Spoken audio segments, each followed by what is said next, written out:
Hi, welcome back to my channel, Creative Zone. I'm Shona Hutchings, and in today's video I'm going to share with you how my husband and I created our very own free little art gallery on our Verge. If you're new to the free little art gallery movement, it started several years ago in Seattle in the USA and has spread across the world and found its way to our little neck of the woods in Western Australia. We used some leftover supplies from some building projects. You can either buy new, or you could even make one out of a piece of furniture, an existing cabinet or something like that, as long as it had a waterproof roof over the top of it. I've met so many people that I wouldn't have ordinarily met, neighbours and other locals who've stopped by when I've either been in the garden or when I've been locking or opening up the gallery.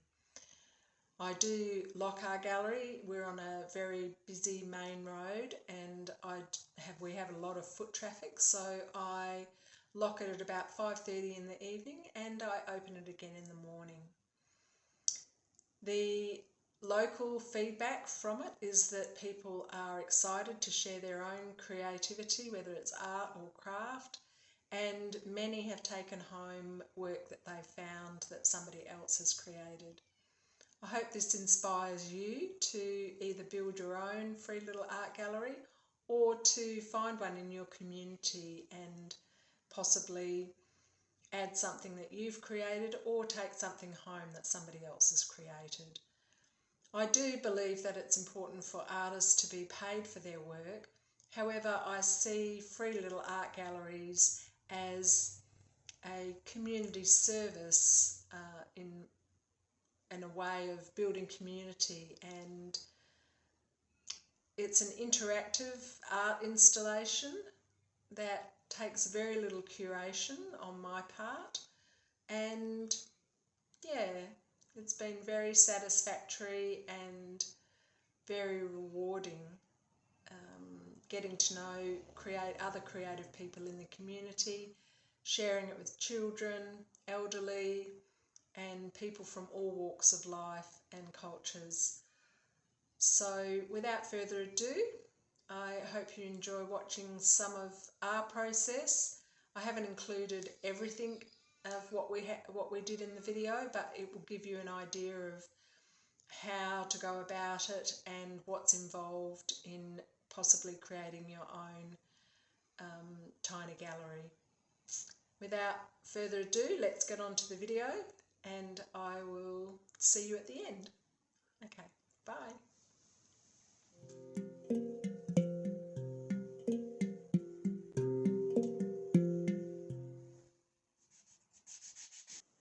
So to start with, I drew a plan of what I wanted the gallery to look like, and we gathered our building supplies, the used leftover building supplies that we had, and I'm sanding some of the pieces of wood that I cut down to create the little shelves that we're going to have art on them in the gallery.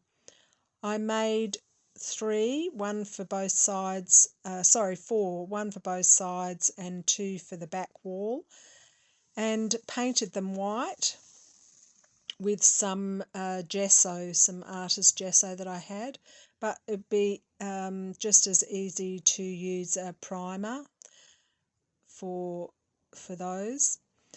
I used quite a small level that fit in the small space of the gallery to mark out where I wanted the shelves to sit, and then I drilled holes from the outside through the wood so that the nails, the screws, wouldn't be visible from the inside of the gallery. Then it was just a matter of screwing the sides and the back together. We had a little visitor during one of our morning tea breaks, A little ladybird came and landed on my cup and tootled around, so just thought I'd share that with you. This is me cutting the floor of the gallery. We used quite a thick wood because it was going to be taking the weight of the 3 sides and the roof. My husband cut some brackets or brace pieces of wood to put in the corners, each corner, to support the walls. And as you can see here, it came together fairly easily. I wanted to see what it would look like with some of the work in it. The things that we had to purchase was, I did have to purchase some of the hardware, some of the screws, and this piece of polycarbonate, I actually contacted a company that sells polycarbonate, large sheets, and they had an offcut which they sold me for $20. My husband is a welder, or he welds, and so he was able to put together the poles and cement them into the ground. I then spray painted them, and I made up this little notice that I put on the side of the gallery to let people know what it was all about and how to interact with it. And then I used, I think, just some fairly general paints to roll on and do an undercoat, green at the bottom and blues at the top. And I used some stencils and did a little bit of hand painting, brush painting, and using my fingers to add some colour and detail to the pictures that I wanted on the side. This is the outside of the gallery. You could leave it blank as well. I like a lot of colour, and so I chose to do it this way. So the guidelines I typed out, printed, and then I have a little laminating machine, so I laminated them and I installed them with screws that have like a washer to try and keep it waterproof. It is covered by the roof, however when the rain comes in at an angle it does sometimes get wet. The paints I used to add colour to the picture were mostly from the golden liquid acrylics, and they are very easy to blend. I used nickel Azo Gold and Quinacridone Magenta,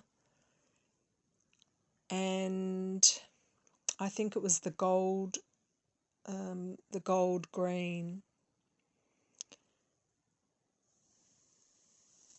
This is the finished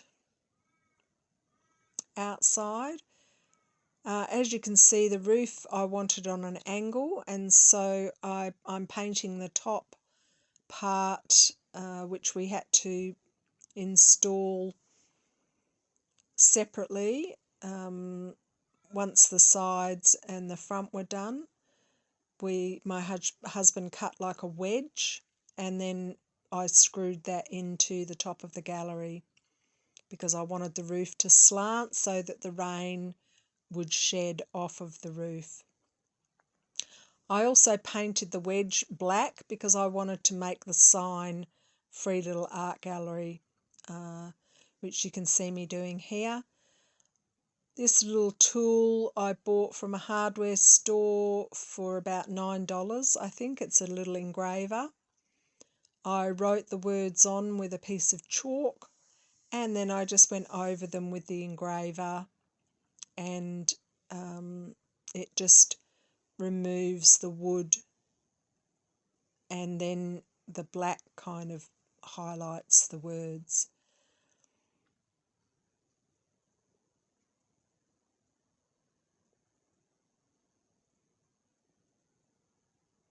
I've left this in normal time just so you could see it is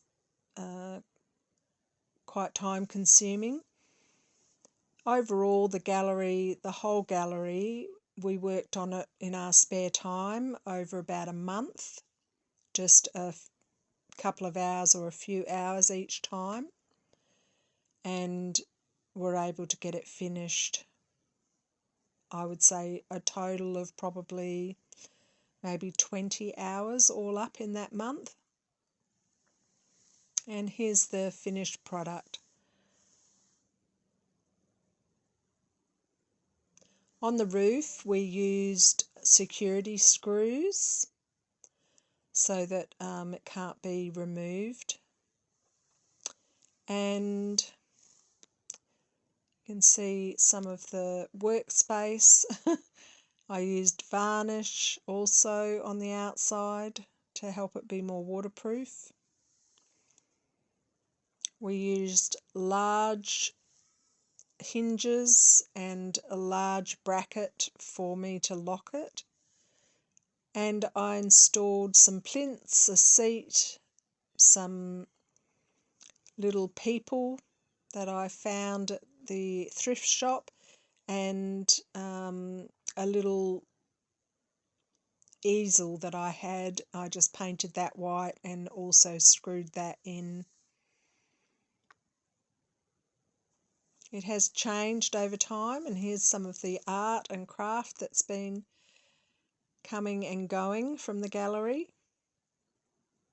Quite a lot, as you can see, and such a variety.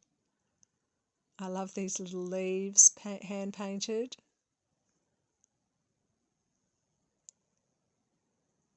Even a little book, little cards with riddles on them, beautiful heart, some painted stones, and some abstract artwork on a recycled tin. So many ideas. These are hand knitted dolls that a local lady knits and drops off. Very popular. As you can see, there's such a variety here. And now we're coming to the end of our video. Hello again. I hope you enjoyed the video, and if you did, please like and share it with a friend. Subscribe if you'd like more. If you have questions for me, please leave them in the comments below and I will get back to you as soon as I can with the answers. I will see you in the next video. Thanks for watching my channel. Bye.